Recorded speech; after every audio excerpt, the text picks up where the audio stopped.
Olá, eu sou Eduardo Brasil e nessa videoaula eu vou falar sobre processos colaborativos num contexto de curso livre de teatro na criação de cenários e adereços.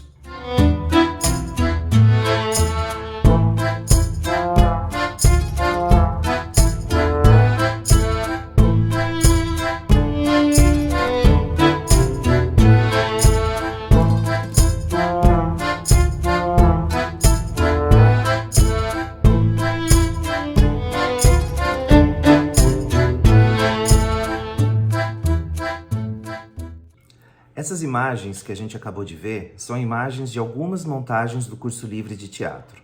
O curso livre de teatro, ele começou a partir de uma associação, de uma iniciativa de artistas professores parceiros. Mas atualmente ele é oferecido pela Companhia 22 e 22 de Teatro e Dança. Esse curso acontece desde 2005 em Barão Geraldo, que é um distrito de Campinas, São Paulo. Em 2005, outros professores artistas e professoras artistas davam aula no curso livre. Em 2007, 2007, 2008, foi havendo uma rodada de professoras e professores artistas, e a partir de 2009, eu comecei a assumir também a direção do curso livre de teatro. Não só a direção das montagens, mas também a iluminação, e na maioria das vezes a idealização e a execução da cenografia. Mas nunca fiz isso sozinho. Sempre foi com o intuito de uma participação do grupo, da turma. As turmas do curso livre de teatro normalmente têm entre 20 e 25 participantes e é formado por pessoas muito diversas. São pessoas que ou buscam o teatro como uma forma de viver, estão buscando formação, mas, na maioria das vezes, pessoas que já atuam em outras áreas, que já são profissionais de outras áreas e buscam no teatro um processo de autoconhecimento ou de melhorar algumas habilidades ou de diversão, de jogo, de fazer parte de coletivos e de grupos e experimentar o teatro como uma forma de expressão. Tendo esse recorte do curso livre de teatro, tem uma outra característica que eu quero dizer que eu acho que é muito importante, que a gente busca, eu e as outras professoras ou professores, artistas que passam pelo curso, a gente busca aproximar a experiência do curso livre de teatro o máximo possível do que seria uma experiência de teatro de grupo. Claro, respeitando o contexto, né, e as condições que o curso tem. O curso não é um curso diário, ele não é um curso com uma carga horária muito grande, por ser um curso livre e agregar pessoas que já atuam em outras áreas. Então é um curso que tem uma carga horária reduzida durante a semana, porém ele dura 10 meses. Dentro desse contexto, no que é possível, a gente busca aproximar que a convivência dessas pessoas, o processo por que essas pessoas passam, seja na formação técnica, seja na investigação de uma determinada linguagem ou de um texto dramatúrgico, até chegar nesse processo criativo que vai culminar numa apresentação, que toda essa trajetória seja o mais próxima possível de uma experiência de teatro de grupo. O que seria uma experiência de teatro de grupo? A investigação de uma linguagem, a permanência das pessoas durante todo o processo, ou às vezes até mais de um processo criativo, que são quando essas pessoas voltam a fazer o curso livre por alguns anos seguidos. Então vai se estabilizando ali um certo coletivo que vai criando mais afinidade, que vai criando um território comum a todo mundo, uma linguagem comum a todo mundo. Nesse sentido que a gente busca essa aproximação. Agora, para falar de processo colaborativo e também para falar sobre cenografia e cenotécnica, algumas ideias, alguns conceitos eu entendo que precisam ser apresentados. O primeiro deles, o próprio processo colaborativo. O processo colaborativo pode ser entendido como um desdobramento, uma consequência da criação coletiva. Criação coletiva foi um termo que ficou muito conhecido nos anos 70 e nos anos 80, quando, a partir de uma precariedade também dos grupos de teatro, não haviam exatamente as funções bem definidas ou profissionais que atuassem especificamente em algumas áreas, como iluminação, cenografia, dramaturgia, a própria direção. Então, os grupos se organizavam de forma a experimentar uma linguagem numa criação e todos os participantes podendo atuar sobre todas essas áreas criativas que orbitam o trabalho do ator e da atriz na cena teatral.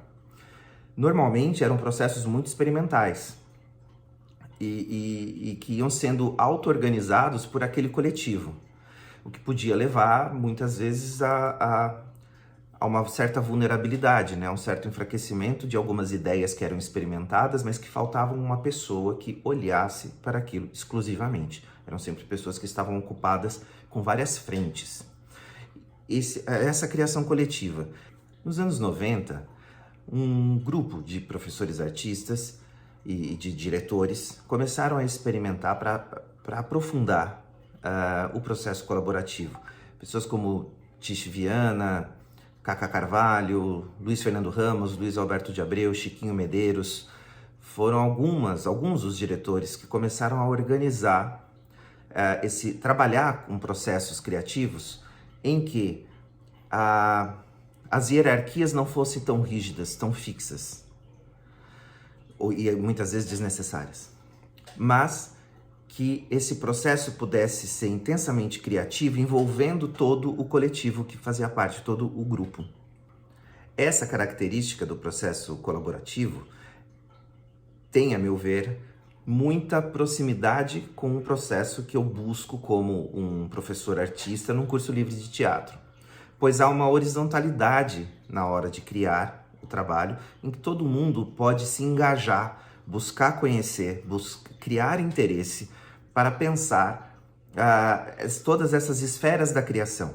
Mas não significa que tudo é decidido coletivamente. É por uma etapa do processo em que há essa horizontalidade, esse afrouxamento das hierarquias, para que depois, num momento já de fechamento, onde as decisões começam a ser tomadas e há um aprofundamento na criação do espetáculo, as hierarquias podem voltar, ou seja, as diferentes frentes de criação de uma peça podem voltar para as suas respectivas pessoas de responsabilidade. Então, a direção vai para o diretor, a atuação vai para o ator e para a atriz, a cenografia vai para o cenógrafo, a iluminação vai para o iluminador e por aí vai.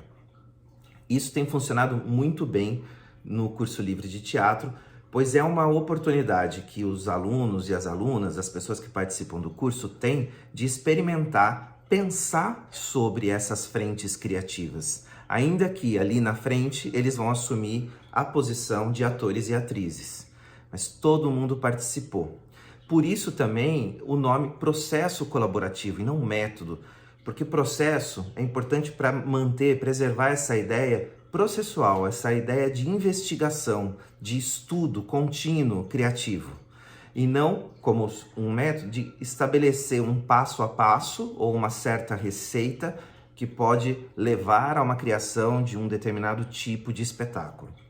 Ainda sobre como um processo colaborativo pode acontecer no curso livre de teatro, ou melhor, como ele acontece no nosso curso livre de teatro, é interessante perceber que a definição de um objetivo ajuda muito a situar os participantes. Uma vez que os participantes não são artistas profissionais que fazem e refazem e participam repetidas vezes de processos criativos, muitos estão ali participando pela primeira vez, entender minimamente o que se busca ajuda a poder se envolver e a se colocar nesse caminho de investigação. Então, definir alguma coisa sobre o cenário ou sobre os adereços, poder desenhar, poder trocar, poder criar um ideário em alguma nuvem como o Google Drive, o Google Fotos, enfim, um Pinterest, qualquer tipo de serviço que possa ser um depositório de imagens, ajuda a ir construindo esse imaginário sobre o que se busca. Depois, criar um espaço para isso, criar um espaço colaborativo, quer dizer, abrir espaços de debate, de escuta, em que é muito importante esse respeito mútuo sobre o que vem, porque pode vir uma ideia muito elaborada e pronta, e pode vir uma ideia que não cabe naquele momento. Então, assim, é importante um espaço de muita generosidade, de muita escuta. Explorar essas diferentes ideias, testar bastante as ideias antes de dar um não. de novo, dentro do que é possível, nesse contexto em que não há um financiamento, não há muitas horas disponíveis para esse estudo, mas respeitando esse contexto, é um processo muito rico para todos os envolvidos. Depois de testar um pouco as ideias, começar a ver o que funciona mais para verticalizar nessas ideias e começar a pensar como elas podem ser executadas, como elas vão ser criadas. Dividir as tarefas muitas vezes ajuda, não entre todos, porque esse envolvimento, naturalmente, não é igual para todos os participantes. Tem pessoas que vão ter menos tempo, inclusive fora do curso, para poder se dedicar a isso. E essas pessoas podem participar menos ou nem participar da criação do cenário. As que podem, têm interesse e conseguem, podem participar mais. Nesse momento, contando com essas pessoas, uma certa divisão de tarefas ajuda bastante também para que o cenário ande mais rapidamente. Eu, como professor, muitas vezes supervisiono esse trabalho coletivo acontecendo e trabalho nele também. Mas é muito bom quando acontece nesse processo colaborativo de haver essa divisão das tarefas, né? E por fim, testar esse cenário em ensaios. Percebe que esse caminho todo, que nem sempre é igual, porque como o processo colaborativo ele é muito vivo, ele vai acontecer em dinâmicas diferentes, em grupos diferentes. Ele nunca vai ser igual. Eu citei essas etapas, mas elas podem acontecer em menor ou maior grau, dependendo do coletivo que se estabelece naquele ano no curso livre, da escolha da montagem, da escolha do espaço cênico. Tudo isso vai definir como esse processo colaborativo acontece também, o quanto ele demanda das pessoas. Se é uma peça que vai ter mais cenário, como eu vou mostrar aqui algumas imagens do Dragão Dourado, um espetáculo que a gente montou que teve que ter andaimes na sala de espetáculo.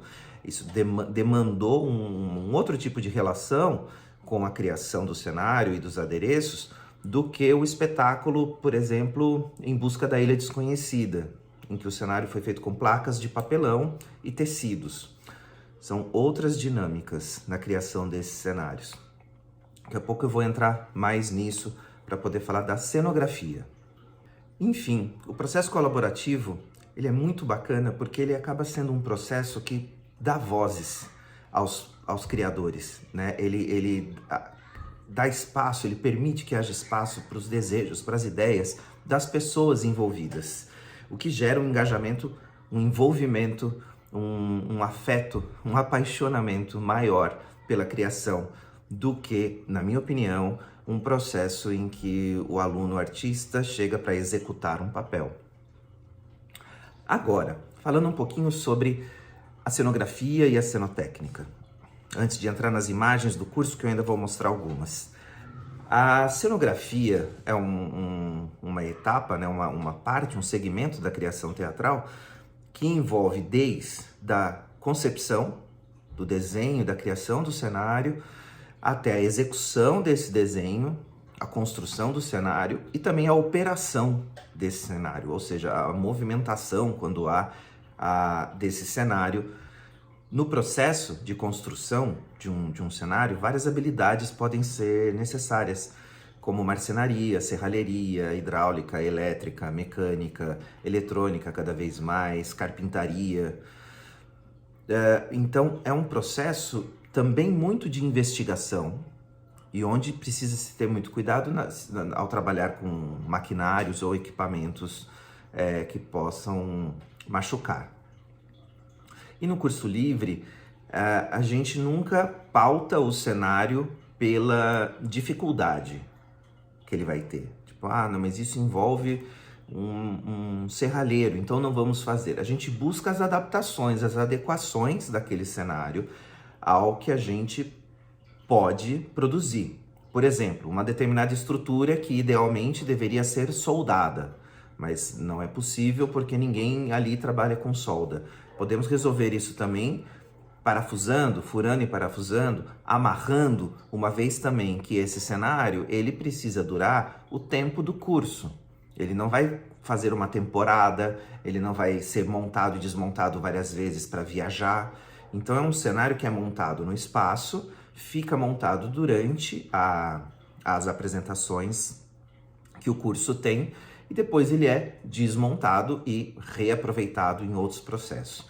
Então, nesse sentido, é muito comum que surjam adaptações estruturais, mas que na estética, na colaboração desse cenário para contar uma certa história, ele funciona tal qual se tivesse sido construído idealmente para ser durável, né, ou para ter uma resistência acima do que o que é necessário naquele contexto. Um bom cenário ajuda a contar a história que aquele espetáculo está contando. Por isso essas criações, quando elas são integradas, o cenário com a iluminação, com os adereços usados em cena, com o figurino, tudo isso converge para o trabalho da atuação. E quando um ator que vai manipular um cenário ou um adereço participou também da construção desse cenário, da idealização desse cenário, ele tem uma relação muito mais apropriada com essa materialidade. Isso tudo, a meu ver, de novo, como professor do curso, potencializa a experiência dessas pessoas como fazedoras de teatro. Agora, eu vou passar um pouco algumas imagens para ir comentando cada montagem dessa, o que foi pensado ali e como foi viabilizado.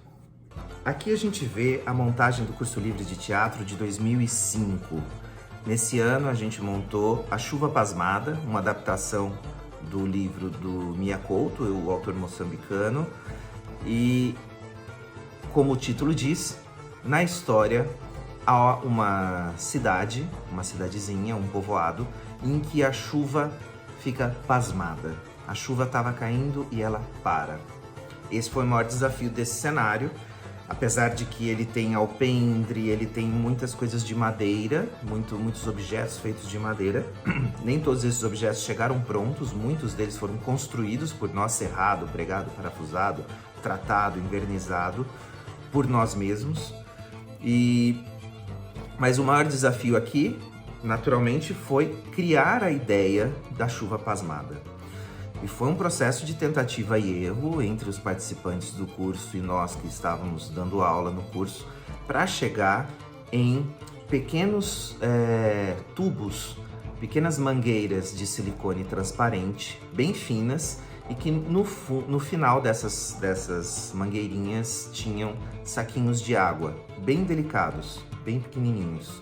Até na imagem eles parecem grandes, mas isso é mais uma refração da luz, da iluminação, que dava uma sensação. Esse vídeo é de 2005 também, ele não tem tanta qualidade, mas essas pequenas gotas ficavam no fim das mangueiras, e essas mangueiras subiam até o teto do espaço cênico, e lá elas ficavam presas numa rede de pesca, de forma que os atores transitavam entre as gotas paradas, suspensas no ar, e era possível também tocar uma desses saquinhos de água, né? E quando apertar, é como se o fato de tocar nesse saquinho descongelasse a chuva, e aí a água aparecia na mão dos atores. Foi um cenário que se aproximou um pouco de uma instalação.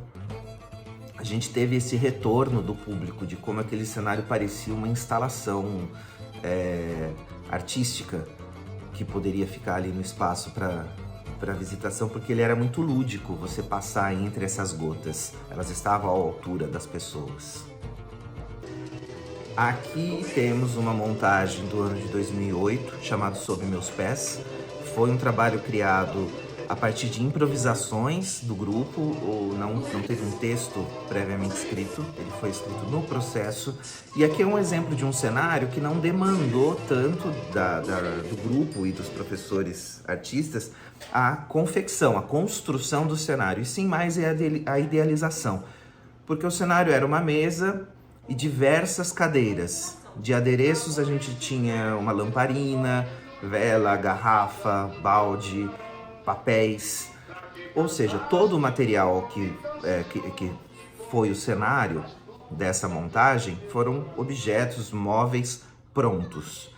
Nós tivemos que criar o conceito desse cenário, ir atrás desses móveis e objetos e usar em cena. Então aqui foi um outro caminho que a gente tomou, mas igualmente todo mundo participou dessa ideia, né? Para chegar nisso, foi um debate, uma discussão que todas as pessoas que estavam no curso naquele ano de 2008 puderam participar. Esse trecho que a gente vê agora é do Fio das Miçangas, outro conto do Mia Couto.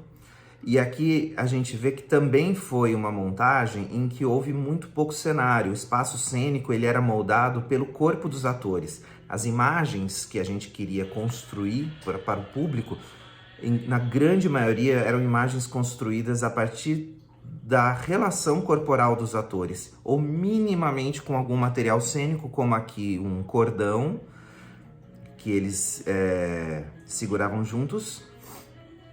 E somente no final houve aqui uma cena muito interessante que aconteceu, que é já um diálogo da iluminação com a cenografia. Os atores terminavam carregando saquinhos que tinham peixes dentro. Naturalmente os peixes não eram de verdade, mas a ideia na história é que dentro desses saquinhos haviam peixes. Ficou um efeito muito bonito ter essa luz atrás do saco d'água, porque dava à leitura a impressão para o público que o peixe que estava dentro do saquinho d'água era luminescente, ele brilhava. E os atores atravessavam o palco com esses saquinhos. Também ideias que surgem, essa, por exemplo, a partir de debate, de conversa entre todo o elenco, buscando um entendimento de como materializar no palco uma imagem que o autor tinha colocado em palavras. Como transformar aquelas palavras, que muitas vezes eram muito poéticas também, não era uma descrição exata da cena que havia no conto do Mia Couto, mas sim poesia. Como transformar essa imagem, o que nos toca, o que acende dentro de cada um de nós ler aquele conto, como transformar isso em algo poético, mas material, algo que seja visual. Esse foi o caminho que a gente encontrou aqui no Fio das Miçangas. Essa montagem de O Homem da Cabeça de Papelão foi uma adaptação de um conto homônimo do João do Rio, um cronista, contista e jornalista carioca.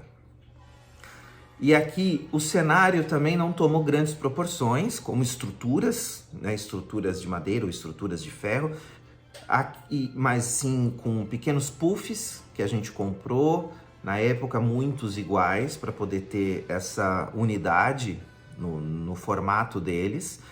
E aqui a grande criação foi nessas máscaras, que eram máscaras de papel e que ajudaram a gente a contar a história de um homem, de uma sociedade que trocava de cabeça. As pessoas trocavam as suas cabeças, e então elas iam ficando com essas cabeças de papel, por uma conveniência do conto, que eu super indico a leitura desse conto. É um conto muito interessante. A Cantora Careca, do Ionesco, uma montagem que ficou, em partes, um pouco mais realista, pois havia reprodução de uma sala de jantar, a reprodução de uma sala de estar, mas com algumas pitadas de surrealismo, de absurdo, no relógio, nas molduras que apareciam lá atrás. O absurdo dessa montagem mesmo estava, de novo, na relação corporal do elenco e no texto. E o cenário aqui, ele também foi um cenário pouco construído. Ele foi um cenário que foi concebido e depois foi feito um garimpo nas casas dos participantes do curso daquele ano, em brechós, em lojas de móveis usados.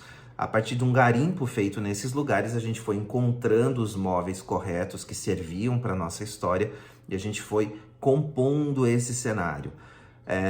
Apenas 3 elementos desse cenário tiveram que ser construídos a partir da matéria-prima, que foram essas molduras dos relógios e uma porta que ficava no canto esquerdo do cenário, e ela era bem pequenininha, era uma porta que as pessoas tinham que abaixar para passar, e depois essa porta até saía de lá e ia para o centro do palco.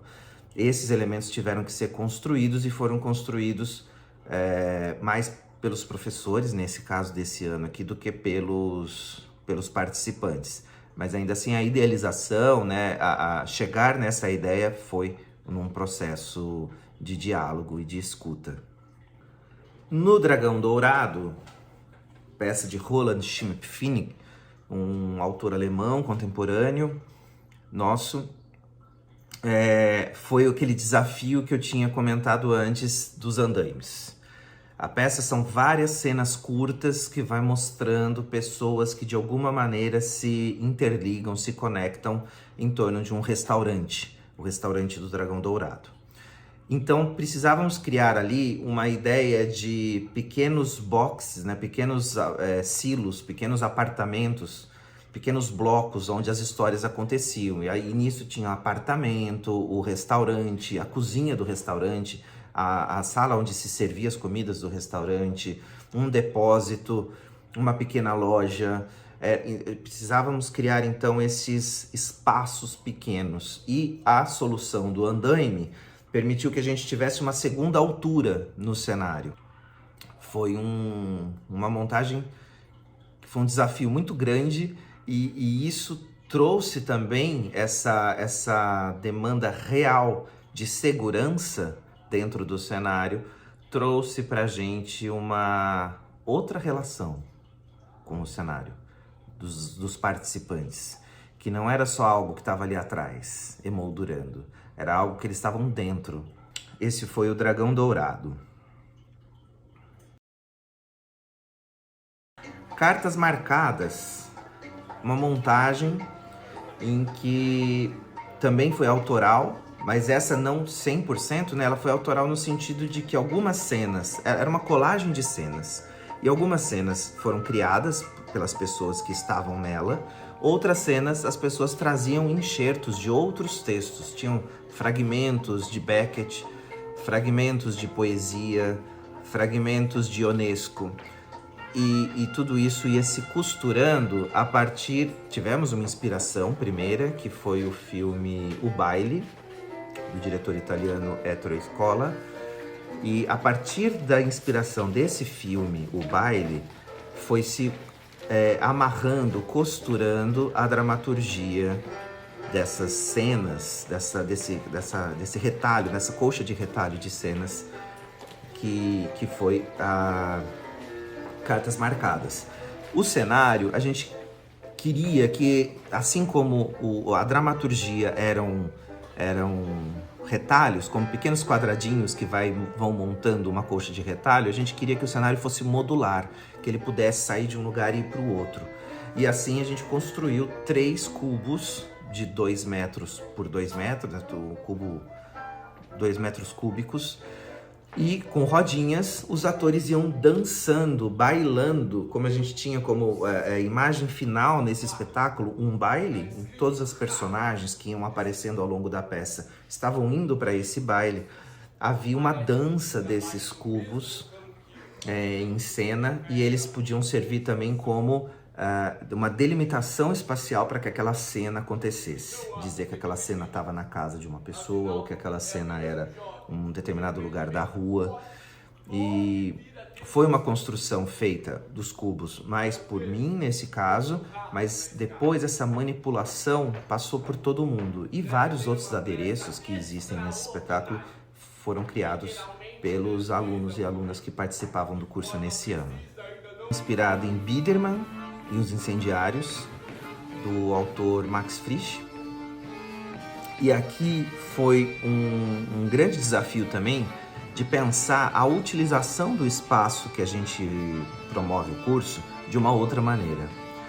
O público no Barracão Teatro, que é onde o curso acontece desde 2008, o público senta em arquibancadas de madeira, que nós temos no espaço e montamos. Só que nessa montagem de Biederman e os Incendiários, nós usamos as arquibancadas em cena. Então providenciamos um outro tipo de estrutura para que o público sentasse, e as arquibancadas viraram cenário, porque a possibilidade de usar o lado de baixo das arquibancadas, né, embaixo dos assentos, para representar o inferno, que é uma das cenas dessa peça, E também a casa do Biderman, que é uma casa que tem andares, ela tem um sótão, ela precisa ter níveis também. A gente foi usando os tablados da arquibancada para representar esses níveis mais altos que a peça descrevia como necessário. Enfim, espero que essa videoaula rápida possa, e essas descrições de soluções e que vão dando exemplos concretos de um processo colaborativo, possa, de alguma forma, colaborar para estudantes de teatro, coletivos que estão em início de processo, início de carreira, possam se inspirar ou estudar um pouco sobre esses processos colaborativos, tanto num contexto de formação quanto num contexto de teatro amador. Obrigado e até a próxima.